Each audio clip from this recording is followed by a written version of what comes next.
David Krol has come out of nowhere and had quite the season on the PBA Tour during 2024. This is technically his rookie year as it's his first full season on tour. He won his first title at the Delaware Classic where he drove 16 hours to play the PTQ and managed to qualify for the event. He would then go on to win the title and put in a number of other solid performances that saw him earn enough points to qualify for the PBA playoffs as the 9th seed. And he put in another impressive showing, beating EJ Tackett on his way to the semi-finals. On Sunday the 19th of May, we saw the conclusion of the playoffs with the 2 semi-final matches and the final. Once again, Krol's performance was very impressive, and it does pose the question whether this could be one of the best rookie seasons we've seen on the PBA Tour. So we'll discuss this in a bit more detail later on in this video, but for now, we're going to do a breakdown and look at exactly what happened during the final telecast of the PBA playoffs. Semi-final number 1 saw Bill O'Neill face David Krol. O'Neill started the match off on the left lane, which is using the 45-foot Dick Webber pattern, and on the right lane we have the 39-foot Mike Albee pattern. Krol starts with an opening double using the Black Hammer urethane on both lanes. O'Neill meanwhile is using urethane on the right lane but reactive on the left. After that open frame in the first, he leaves a 10-pin which he spares. He got this next shot wider as an adjustment, but it didn't recover and he left the 2-8-10. It's the perfect start for Krol, who has the first 4 strikes and after 4 frames has a 56-pin lead. It's another 10-pin for O'Neill and you feel he has to make a major change on both lanes to get back into the match. He does just that on the left lane and makes a ball change to a game breaker 4, and it paid off as he got his first strike of the match. Krol strikes in the 5th, but his 6th frame he goes inside to leave the 3-6-9-10 and he can't convert the spare.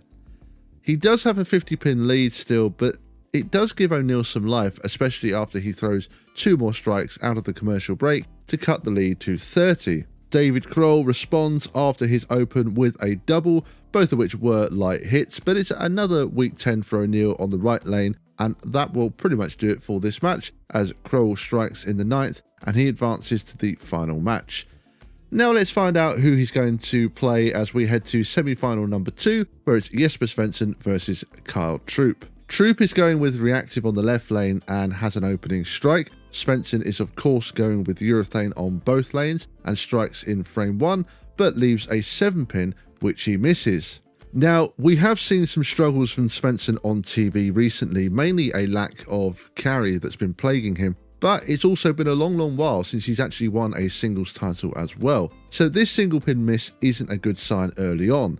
Troup throws 2 more strikes for an early 32-pin advantage, and it's back-to-back 6 pins for Jesper, and the shot on the left lane was quite fortunate not to leave a split. But Troup is just lights out right now, making it 5 in a row with 2 excellent shots. Jesper trips out the 6 for a strike and then puts down a much better shot for a much needed double. Out of the commercial break, Troup balks and resets, but it's his first misstep of the match going inside and he pays the price. But he does bounce back with a strike in the 7th.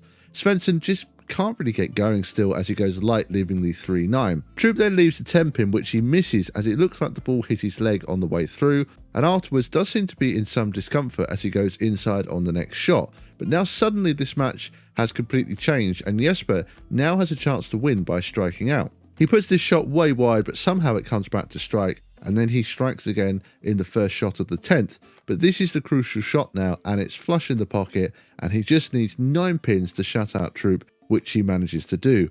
What a comeback from Jesper, and a bit of a heartbreaker for Troup, who seemed to have this one locked up, but a missed 10-pin cost him big time. Now the title match, and it's a race to 2 games, so if both players win 1 game each, then it's a 9th and 10th frame roll-off to decide the winner.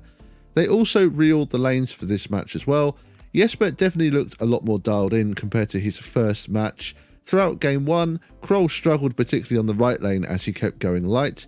Jesper doubled in the 8th and 9th, which meant Krol had to strike out to give himself a chance, but left a split in the second shot of the 10th, which meant Jesper would take game 1.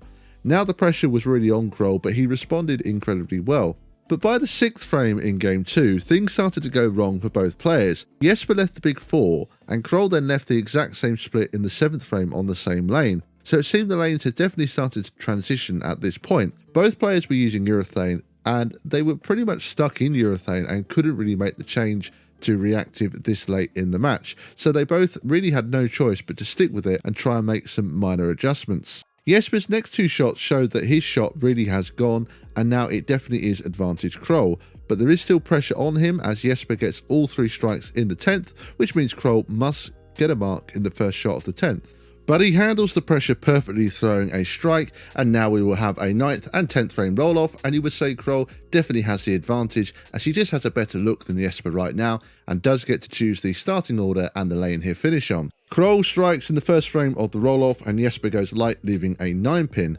He then strikes but goes light again, leaving the 3, 5, 6, 10, but does manage to spare it, which was crucial as it then meant Krol had to strike to win, but Krol handled the moment very well, and although it was a light hit, they all fell down and he wins the PBA playoffs. This just caps off a remarkable rookie season for him, and don't forget that he defeated the 1 seed EJ Tackett earlier on in the bracket as well.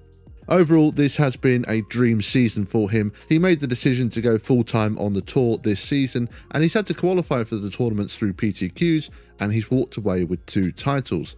So let me know in the comment section where you think Krol's rookie campaign ranks in PBA history. Is this really one of the best rookie seasons of all time? I think what does make this season so impressive is that he's had to qualify for tournaments through the PTQs, which is never easy. Also, quite often players who win the Rookie of the Year don't actually even win any titles, so Krol winning 2 titles is a remarkable achievement, and time will tell whether this is a level he can sustain in the future. And that's going to be all from me for today. As always, don't forget to leave your thoughts in the comment section below. And if you have enjoyed this video, make sure to subscribe to the channel so you don't miss any of my future videos.